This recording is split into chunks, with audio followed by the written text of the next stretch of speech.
사랑하는 형제자매들 여러분, 행복한 주일 되세요. 오늘 전례복음에서 예수님은 순결과 불결에 대해 말씀하십니다. 이는 당시 사람들에게 매우 중요한 주제였으며 주로 부정한 것으로 여겨지는 물건이나 사람과의 접촉을 피하기 위해 의식과 행동 규칙을 준수하는 것과 연관되었습니다.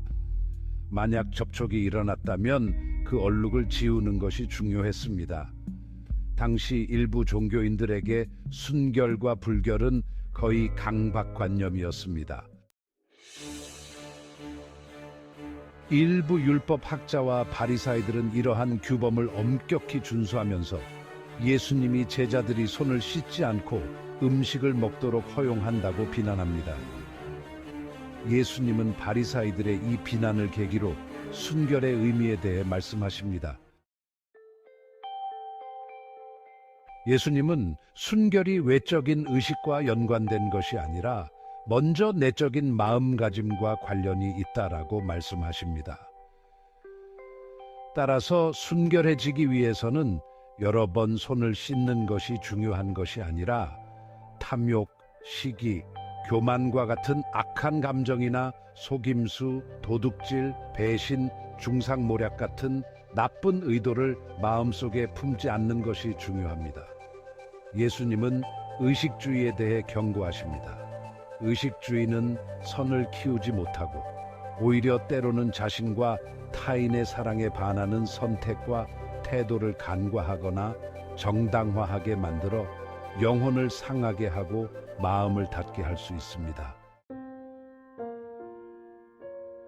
형제자매 여러분, 이는 우리에게도 중요합니다. 예를 들어 미사를 마치고 나서 교회 마당에서 모든 사람에 대해 자비 없는 악의적인 험담을 하는 것은 옳지 않습니다. 그런 잡담은 마음을 망치고 영혼을 해칩니다. 안 됩니다. 미사에 가서 이런 일을 하는 것은 나쁜 일입니다. 또는 기도할 때는 경건한 모습을 보이면서 집에서는 가족들을 냉담하게 대하거나 도움과 동반이 필요한 연로하신 부모님을 소홀히 대하는 것도 마찬가지입니다. 이는 이중생활이며 용납될 수 없습니다. 이것이 바로 바리사이들이 하던 일이었습니다. 다른 이들에 대한 선하고 자비로운 태도 없이 외적인 순결만을 강조하는 것입니다. 또한 겉으로는 매우 올바르게 행동하며 자원봉사나 자선을 행하면서도 내면에서는 다른 이들에 대한 증오를 키우고 가난한 이들과 소외된 이들을 멸시하거나 자신의 일에서 부정직하게 행동하는 것도 옳지 않습니다. 이렇게 하면 하느님과의 관계를 외적인 행위로만 축소시키고 내면은 그분의 은총의 정화작용에 닫혀 있게 되며 사랑이 없는 생각과 메시지, 행동에 머무르게 됩니다.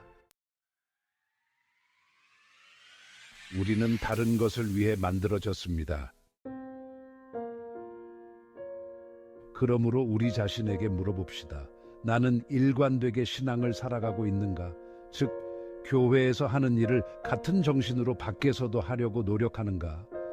감정과 말과 행동으로, 기도에서 말하는 것을 형제들에 대한 친밀함과 존중으로 구체화하는가?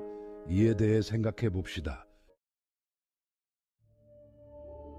지극히 순결하신 어머니 마리아께서 우리가 진심으로 느끼고 실천하는 사랑 안에서 하느님께 기쁨이 되는 예배를 드리는 삶을 살도록 도와주시기를 바랍니다.